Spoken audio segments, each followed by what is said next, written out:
রোহিঙ্গা ও Myanmar ইস্যুতে বাংলাদেশ একটা অত্যন্ত স্পর্শকাতর জায়গায় এসে পৌঁছেছে। আমরা কিছুদিন আগেই জেনেছিলাম যে বাংলাদেশ থেকে নাকি ১,৮০,০০০ রোহিঙ্গাকে ফিরিয়ে নিতে মায়ানমার সম্মত হয়েছিল। এটা অনেকে বিশ্বাস করেনি। যারা একটু মায়ানমার সম্পর্কে, রোহিঙ্গা সম্পর্কে খবর রাখে, বিশ্লেষকরা এটা বিশ্বাস করেননি। কারণ বিশ্বাস করার মতো এটা কোনো বিষয় ছিলই না। কারণ মায়ানমারের পরিস্থিতি কিন্তু এখন আগের মতো না।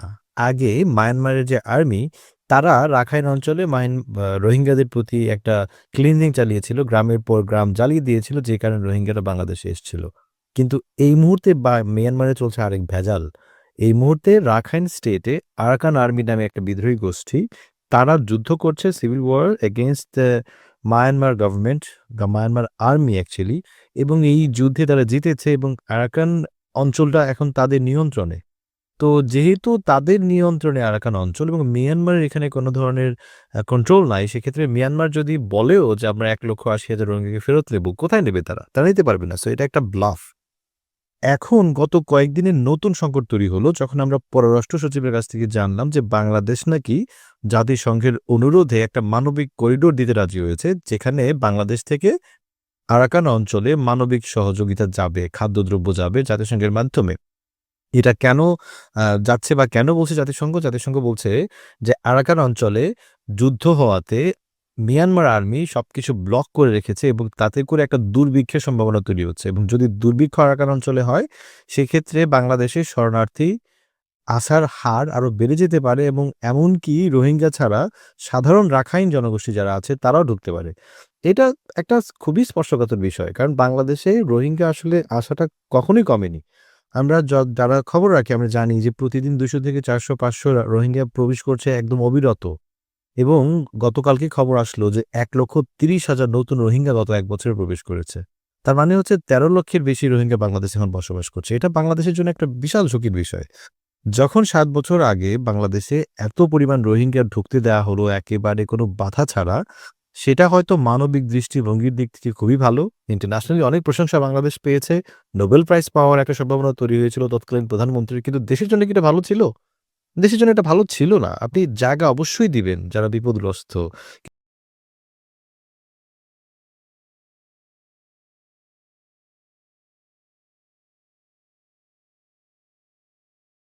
কিন্তু আপনার তো জাতির স্বার্থ দেখতে হবে।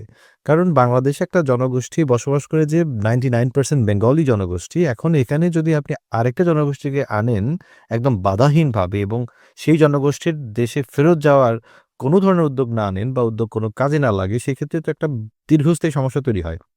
এখন দেখেন, এই ঘটনার ধারাবাহিকতায় এই যে মানবিক করিডোর, এটা অনেকের কাছে হয়তো শুনতে ভালো লাগতে পারে। কিন্তু এটা একটা ভয়ংকর বিষয় বাংলাদেশের স্বাধীনতা বা সার্বভৌমত্ব বা নিরাপত্তা বিষয় চিন্তা করলে।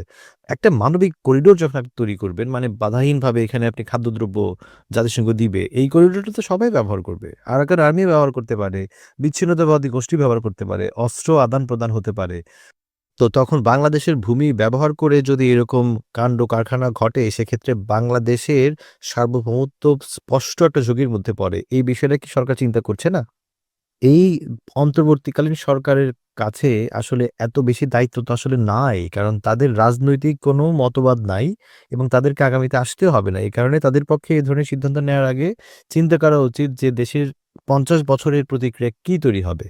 এই কারণে রাজনৈতিক দলগুলোর সাথে কথাবার্তা বলে তারপর সিদ্ধান্ত নেওয়া উচিত। এবং আমরা দেখেছি যে বিএনপির পক্ষ থেকে মির্জা ফখরুল বলেছেন যে তত্ত্বাবধায়ক সরকারের বা অন্তর্বর্তীকালীন সরকারের এই বিষয়ে সিদ্ধান্ত, মানবিক করিডোর দেওয়ার সিদ্ধান্ত নেওয়ার আগে রাজনৈতিক দলের সাথে আলোচনা করার দরকার ছিল এবং এটা অত্যন্ত সত্যি কথা। এবং মির্জা ফখরুল আরেকটু বলেছেন, পত্রিকাতে দেখলাম যে তিনি বলেছেন যে বাংলাদেশের গাজার মতো পরিস্থিতি তৈরি হতে পারে। আমার কাছে যেটা মনে হয় উনি বলার চেষ্টা করেছেন বা যেটা আসলে সত্যি, যে বাংলাদেশের পরিস্থিতিটা ইজিপ্টের মতো হতে পারে।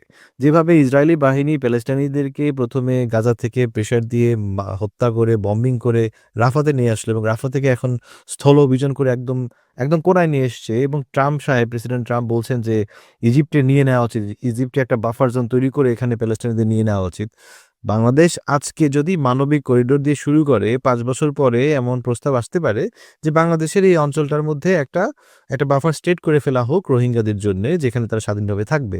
এবং বাংলাদেশের আরেকটা দল জামায়াতে ইসলামী, যারা অত্যন্ত ম্যাচিউর আমার ধারণা, তারা একটা প্রস্তাব আজকে দিয়ে দিয়েছে যে স্বাধীন আরাকান স্টেট করা হোক মিয়ানমারে। তার মানে দেখা যাচ্ছে যে অন্তর্বর্তীকালীন সরকার এই মুহূর্তে রোহিঙ্গা সমস্যার সমাধানে তেমন কোনো কার্যকর অবস্থানে তো যেতে পারেনি, বরঞ্চ নতুন একটা সংকট তৈরি করেছে। মানবিক করিডোর যদি জাতিসংঘ প্রস্তাব করে আপনাকে হয়তো সেটা বিবেচনা করতে হতে পারে। কিন্তু আপনার নাম্বার 1 প্রায়োরিটি হতে হবে যে আপনি বাংলাদেশের জাতীয় স্বার্থ দেখবেন, বাংলাদেশের সার্বভৌমত্ব দেখবেন। যেখানে মানবিক করিডোর দিলে আপনি স্পষ্ট একটা ঝুঁকির মধ্যে পড়ছেন। সেখানে আপনাকে তো এটা খুব সুন্দরভাবে সূক্ষ্মভাবে চিন্তা করতে হবে। আপনাদেরকে সবার সাথে কথা বলতে হবে। রাজনৈতিক দলগুলোর সাথে কথা বলতে হবে, সুশীল সমাজের সাথে কথা বলতে হবে, নিরাপত্তা বিশ্লেষকের সাথে কথা বলতে হবে। বাংলাদেশ সরকার প্রধান উপদেষ্টা একজন বিশেষ সহকারী নিয়োগ করেছিল খলিলুর রহমান সাহেব। উনি যে কি করছেন সেটার তেমন কোনো নিদর্শন আমরা দেখতে পাচ্ছি না। বরঞ্চ কারো সাথে আলোচনা না করে উনারা করিডোর দেওয়ার জন্য নীতিগত সিদ্ধান্ত নিয়ে তারপরে দেশকে জানাচ্ছেন।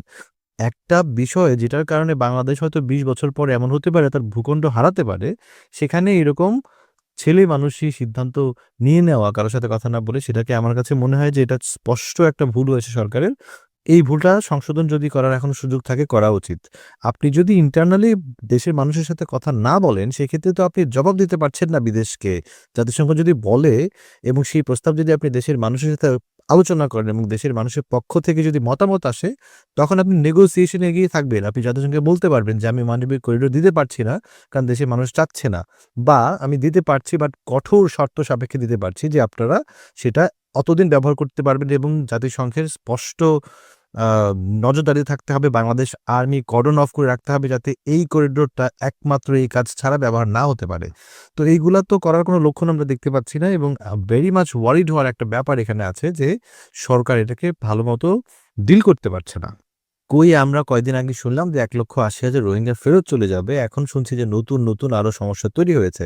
আর রোহিঙ্গা সমস্যাটা আপনি দেখেন, রোহিঙ্গা সমস্যা থেকে বাংলাদেশ কিভাবে মুক্তি পাবে? ১২ লক্ষ রোহিঙ্গা জনগোষ্ঠী যাদের এখানে তেমন কিছু করার নাই, যাদের এখানে আইডেন্টিটি ক্রাইসিস তৈরি হয়ে গেছে, সমাজের সাথে ইন্টিগ্রেশন এর কোনো লক্ষণই নাই। তারা কি করবে এখন? তারা আগামী ২০ বছর যদি এদেশে আটকা থাকে তাহলে তো তাদেরকে এদেশের সমাজে মিশে যাবে এবং তাদের জনসংখ্যা বাড়বে এবং বাংলাদেশের যে রাষ্ট্রীয় ব্যবস্থা এখন চলে বা সামাজিক ব্যবস্থা চলে সেটা ভেঙে পড়ার সম্ভাবনা তৈরি হবে। বাংলাদেশ একটা দেশ যেখানে শুধুমাত্র বাঙালি জনগোষ্ঠী 99% অবস্থান নিয়ে আছে এবং বাকি যে ক্ষুদ্র জনগোষ্ঠী আছেন তাদের সংখ্যাটা খুব কম। হঠাৎ করে যদি আরেকটা জনগোষ্ঠী, জাতিগোষ্ঠী বিশাল অঙ্কের হয়ে যায় ৫০ লক্ষ, ২০ লক্ষ, ৩০ লক্ষ, তখন ভবিষ্যতে বাংলাদেশে আরেকটা বড় সংকট তৈরি হবে এবং বাংলাদেশের এটা কেন দরকার ছিল যে আরেক দেশের ঝামেলা বাংলাদেশের মধ্যে এনে দেশের মধ্যে একটা সংকট তৈরি করার। আমরা হয়তো এখনো বুঝতে পারছি না যে এটা কি ধরনের একটা টাইম নিউক্লিয়ার বমের মধ্যে বাংলাদেশ বসে আছে।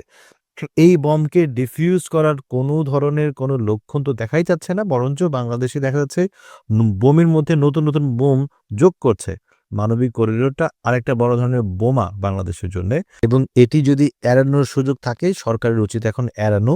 এটি নিয়ে কথাবার্তা বলা, বাংলাদেশের নেশন ওয়াইড ডায়ালগ করা, রাজনৈতিক দলগুলোর সাথে আলোচনা করা, সুশীল সমাজের সাথে আলোচনা করা এবং বাংলাদেশের এই অন্তর্বর্তীকালীন সরকারের পক্ষে এটা খুব সহজ ছিল জাতিসংঘকে বলা যে আমরা এই বিষয়ে সিদ্ধান্ত নিতে পারব না এবং কূটনৈতিকভাবেও এই সরকারের উপরে অত বেশি প্রেশার ক্রিয়েট করার মতো অবস্থা বহির্বিশ্বের আসলে এই মুহূর্তে থাকার কথা ছিল না। যেহেতু তারা আসলে একটা অন্তর্বর্তীকালীন সরকার।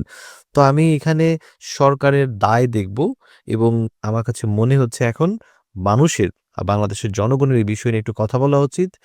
সুশীল সমাজে কথা বলা উচিত এবং রাজনৈতিক দলগুলোরও ভয়েস রেইজ করা উচিত এবং এই মানবিক করিডোরটা যদি শেষ পর্যন্ত দিতেই হয় সেটাকে কঠোর নজরদারির মধ্যে রাখা উচিত যাতে এই মানবিক করিডোরটা দীর্ঘস্থায়ী না হয়, খুবই ক্ষণস্থায়ী হয় এবং খুবই আপনার সিকিউরিটি মেইনটেইন করা হয় যাতে এটা অন্য কোনো কাজে ব্যবহার না হতে পারে এবং এই মানবিক করিডোর দেবার আগে নেগোসিয়েশন এ যাওয়া উচিত যে এই রোহিঙ্গা সমস্যার সমাধানে আন্তর্জাতিক সম্প্রদায় কি পদক্ষেপ নিবে? কারণ আমরা দেখতে পেয়েছি গত ৭ বছরে আন্তর্জাতিক সম্প্রদায় এই রোহিঙ্গা ইস্যুতে বাংলাদেশের পক্ষে যায় এমন কোনো কাজই করেনি। তাদের একটাই অবদান ছিল যে তারা অর্থনৈতিক সহযোগিতা করেছে। কিন্তু অর্থনৈতিক সহযোগিতা তো আমাদের দেশের রাষ্ট্রীয় নিরাপত্তাকে অক্ষুণ্ণ রাখবে না। তাই এই বিষয়ে আন্তর্জাতিক সম্প্রদায়ের কাছ থেকে আরো বেশি সহযোগিতা বাংলাদেশ যাতে পায় সেটার জন্য চাপ প্রয়োগ করা উচিত।